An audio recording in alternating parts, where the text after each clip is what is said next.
اسلام کی بدنامی کر رہے ہیں، یہ پاکستان کی بدنامی کر رہے ہیں، اور یہ ملک کو جتنا نقصان پہنچا رہے ہیں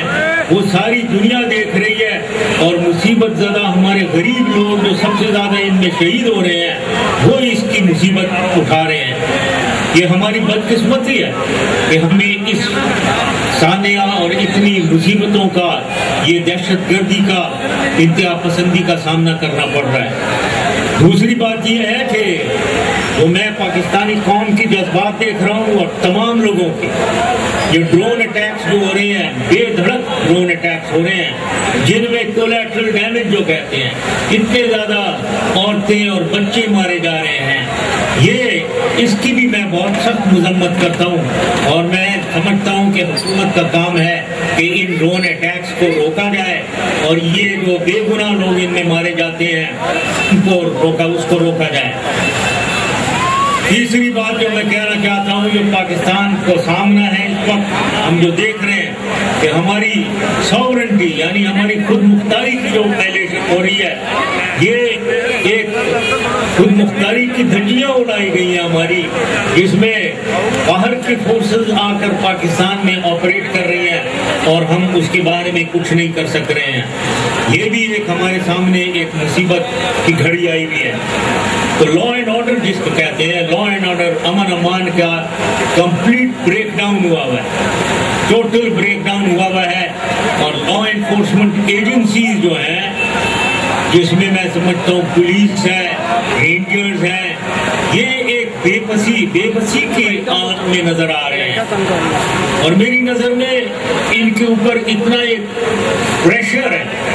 اتنا ایک پریشر ان کے اوپر آیا ہوا ہے کہ یہ کچھ بوکھلاہٹ میں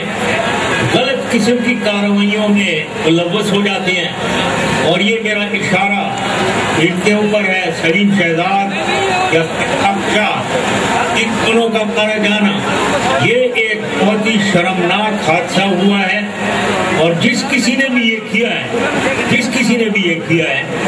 اس کی انویسٹیگیشن تفتیش ہونی چاہیے، تفتیش، اور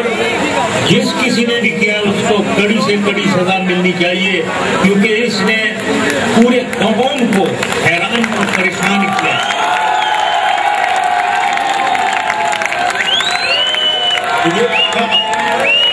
یہ تو سزا ایک لا اینڈ آرڈر اور انتہا پسندی کا سلسلہ جو پاکستان میں روزانہ ہو رہا ہے، لوگ قانون کی حفاظت میں لوگ باقاعدہ گھبراتے ہیں اور ڈرتے ہیں، یہ پاکستان میں ہوا ہوا ہے۔ اس کے علاوہ اگر آپ معاشی صورتحال پہ نظر ڈالیں تو یہ بد سے بدترین ہوئے چلے جا رہے ہیں، اور مڈل کلاس جس کو ہم نے اتنا بڑھانے کی کوشش کر رہے تھے، وہ بدقسمتی سے مڈل کلاس اس وقت بالکل ختم ہو رہا ہے، اور تباہی کی طرف، نیچے کی طرف، غربت کی طرف جا رہے ہیں۔ یہ اس وقت آواز آ رہی ہے آپ لوگوں کو؟ اوکے، تو یہ معاشی صورتحال کو کیا تھی،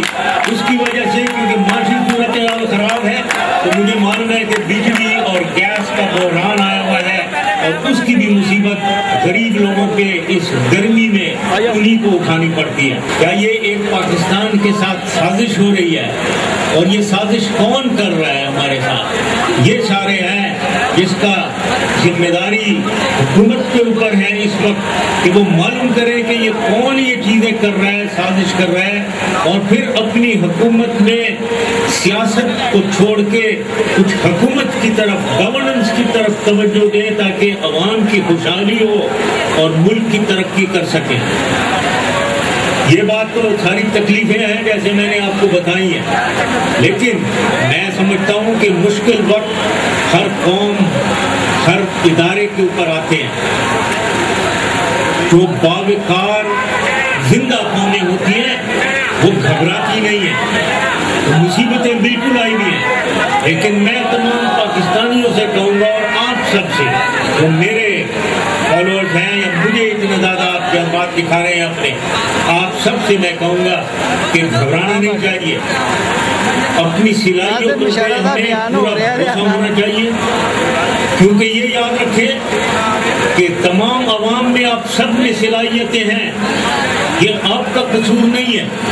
یہ ایک لیڈرشپ کا فیلئر ہے جو ہمارے سامنے ہے۔ لیڈرشپ پاکستان کی فیل ہو رہی ہے، اس کی وجہ سے یہ مصیبتوں کا ہمیں سامنا ہے۔ قصور وسائل کا بھی نہیں ہے، مجھے پورا یقین ہے کہ پاکستان میں بے انتہا وسائل ہیں، اس کا بھی قصور نہیں ہے۔ یہ پھر وہی میں نے کہوں گا کہ لیڈرشپ کا قصور ہے کہ باوجود ہمارے پاس وسائل ہیں،